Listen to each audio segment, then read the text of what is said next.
ಗೌರವಾನ್ವಿತ ಹಿರಿಯ ಸಿವಿಲ್ ನ್ಯಾಯಾಧೀಶರಾದ ಶ್ರೀ ಕಮಲಾಕ್ಷ ಡಿ ಅವರು ಅಭಿಪ್ರಾಯಪಟ್ಟಿದ್ದಾರೆ. ನಂಜನಗೂಡು ವಕೀಲರ ಸಂಘದ ವತಿಯಿಂದ ನ್ಯಾಯಾಲಯದ ಆವರಣದಲ್ಲಿ ಆಯೋಜಿಸಲಾಗಿದ್ದ ಅಂಬೇಡ್ಕರ್ ಅವರ 135ನೇ ಜನ್ಮ ದಿನಾಚರಣೆ ಕಾರ್ಯಕ್ರಮದಲ್ಲಿ ಮಾತನಾಡಿ ಅವರು ನ್ಯಾಯಾಧೀಶ ಕಮಲಾಕ್ಷ ಡಿ ಅವರು ಬೆಂಗಳೂರು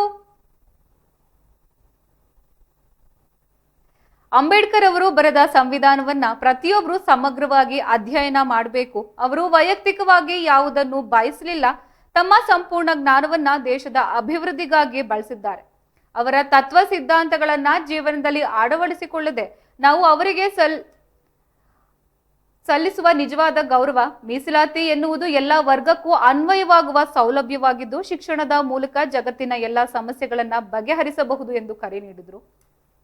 ಕಾರ್ಯಕ್ರಮದ ಅಧ್ಯಕ್ಷತೆ ವಹಿಸಿದ ವಕೀಲರ ಸಂಘದ ಅಧ್ಯಕ್ಷ ಮಹದೇವಸ್ವಾಮಿ ಮಾತನಾಡಿ, ಸಂವಿಧಾನದಲ್ಲಿ ಪ್ರತಿಯೊಬ್ಬರಿಗೂ ಹಕ್ಕುಗಳು, ಸೌಲಭ್ಯಗಳು ಮತ್ತು ಕರ್ತವ್ಯಗಳನ್ನ ಕಾನೂನಿನ ಚೌಕಟ್ಟಿನಲ್ಲಿ ನೀಡಲಾಗಿದೆ.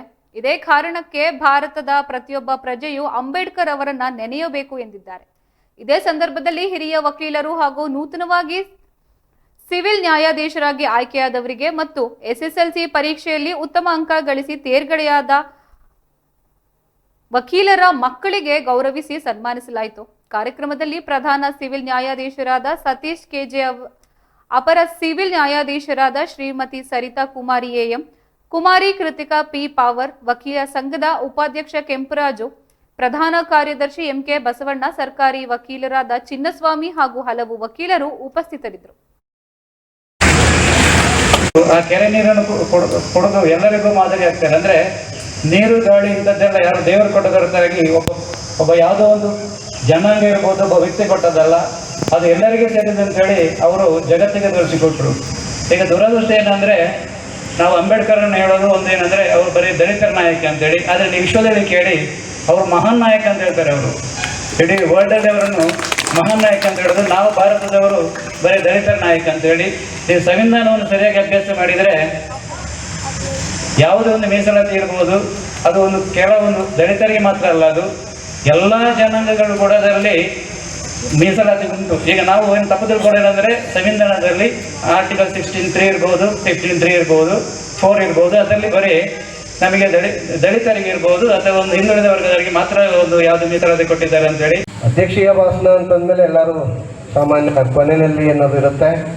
ಸಾಕಷ್ಟು ವೇದಿಕೆ ಮೇಲೆ ಇರ್ತಕ್ಕಂಥ ಗಣ್ಯಾತಿ ಗಣ್ಯರುಗಳು ಸಾಕಷ್ಟು ವಿಚಾರಗಳನ್ನ ಹೇಳಿದ್ದಾರೆ. ಆದರೂ ನನಗೆ ಸಿಕ್ಕಿರ್ತಕ್ಕಂಥ ಒಂದು ಅವಕಾಶದಲ್ಲಿ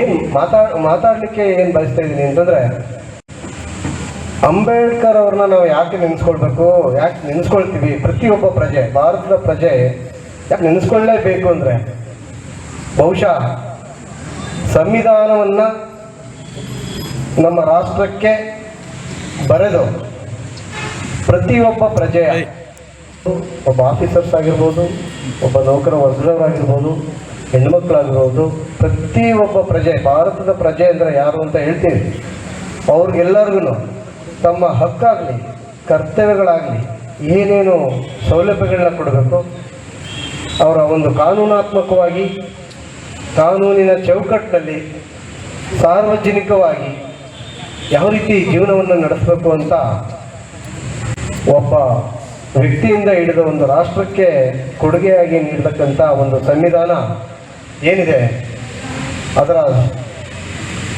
ಆ ಒಂದು ಸಂವಿಧಾನದ ಕರಡನ್ನು ರಚಿಸಿ ಸಮಿತಿ ಅಧ್ಯಕ್ಷರಾಗಿ ಒಂದು ಸಂವಿಧಾನವನ್ನು ಕೊಡುಗೆಯಾಗಿ ನೀಡತಕ್ಕಂಥ ವ್ಯಕ್ತಿ. ಆದ್ದರಿಂದ ಪ್ರತಿಯೊಬ್ಬ ಪ್ರಜೆನೂ, ಭಾರತ ಜನ ಸಹ ಅಂಬೇಡ್ಕರ್ ಅವರ ಹೆಸರನ್ನ, ಅವ್ರನ್ನ ಜನ್ಮದಿನದ ಆಚರಣೆಯ ದಿನವನ್ನು ಪ್ರತಿ ವರ್ಷನೂ ಮತ್ತು ಹೆಜ್ಜೆ ಹಿಡ್ತಾ ಇದ್ರೂ ಕೂಡ ನೆನೆಸ್ಕೊಳ್ಬೇಕಾದಂಥ ಸಂದರ್ಭ. ಈ ಒಂದು ಸಂದರ್ಭದಲ್ಲಿ ನಾನಾದರೂ ಏನು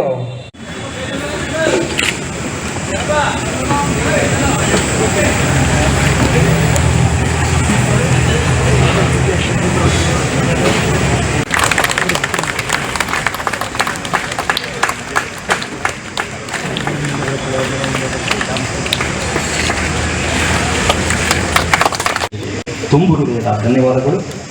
ಈಗ ಒಂದು ಬುದ್ಧಗೀತೆಯನ್ನು